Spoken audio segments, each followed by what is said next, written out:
매일경제신문. 용산 공원에 닭장 아파트 짓는다고. 온라인 커뮤니티 와글와글. 본 기사의 내용은 매일경제신문 이축복 기자의 기사 내용입니다. 솔로몬 스토어의 신현기입니다.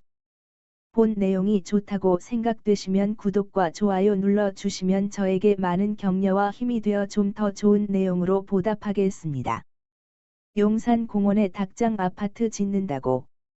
온라인 커뮤니티 와글와글.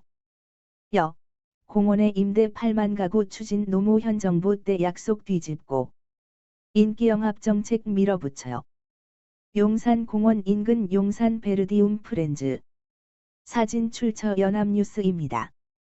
더불어민주당에서 해묵은 논쟁인 용산공원 공공주택 공급 카드를 다시 꺼내드는 모양새다. 특별법상 용산공원 내에는 주택을 지을 수 없는데 이를 개정하겠다는 법률안을 냈기 때문이다.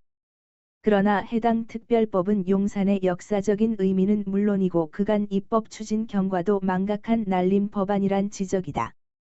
대표 발의자인 강병원 민주당 의원은 본인 SNS에 반환 예정 본체 용지 300만 제곱미터 중 20%인 60만 제곱미터를 활용해 용적률 1000%까지 상향할 경우 8만 가구 이상 공급할 수 있다고 주장했다. 그러나 이런 주장은 주거 질과 도시계획은 전혀 고려하지 않은 채 공급 가구 수에만 집착한 터무니없는 계획이라는 비판이 나온다. 현행법은 과밀개발 경관 훼손을 고려해 주거지역 용적률을 최대 500%까지 허용하는데 이에 2배에 해당하는 1000%를 요구했기 때문이다. 또 좁은 면적으로 공급 가구 수를 맞추려면 건물을 높게 올려야 하는데 이렇게 되면 병풍 아파트가 돼 용산공원 경관을 크게 훼손할 수밖에 없다는 단점도 있다. 이창무 한양대 도시공학과 교수는 도시라는 게 입지적 특성과 역할이 있는데 이를 무시하고 주택으로 밀어붙이는 것이 문제라고 했다. 실제 이 법안 발의를 두고 다수의 부동산 커뮤니티에서는 소수에게 혜택이 주어지는 용산 임대아파트는 말도 안 되는 발상이라며 임대주택 건립을 반대하고 있다.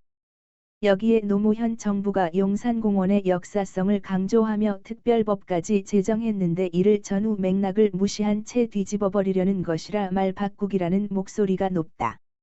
당시 노무현 정부는 2004년 한미 용산기지 이전 협상 타결 이후 2007년 용산공원 내 주택을 지을 수 없도록 하는 내용을 담은 용산공원 조성특별법을 제정했다.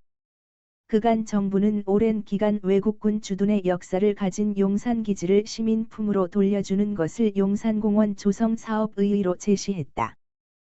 임대 공급 논쟁이 불붙었던 2018년에도 김현미 당시 국토교통부 장관은 용산 미군기지 내 임대아파트를 짓는 방안은 있을 수 없는 이야기라며 임대아파트 논쟁을 일축했다.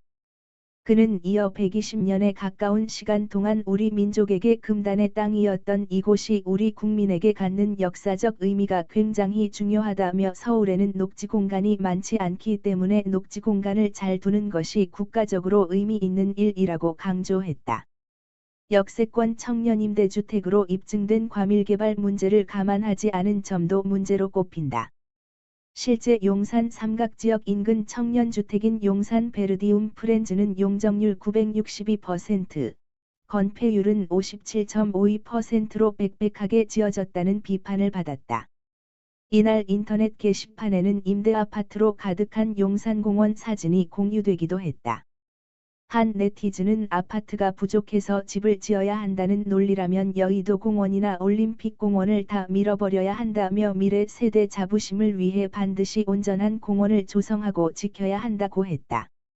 본 내용이 좋다고 생각되시면 구독과 좋아요 눌러주시면 저에게 많은 격려와 힘이 되어 좀 더 좋은 내용으로 보답하겠습니다. 감사합니다. 솔로몬 스토어의 신현기입니다.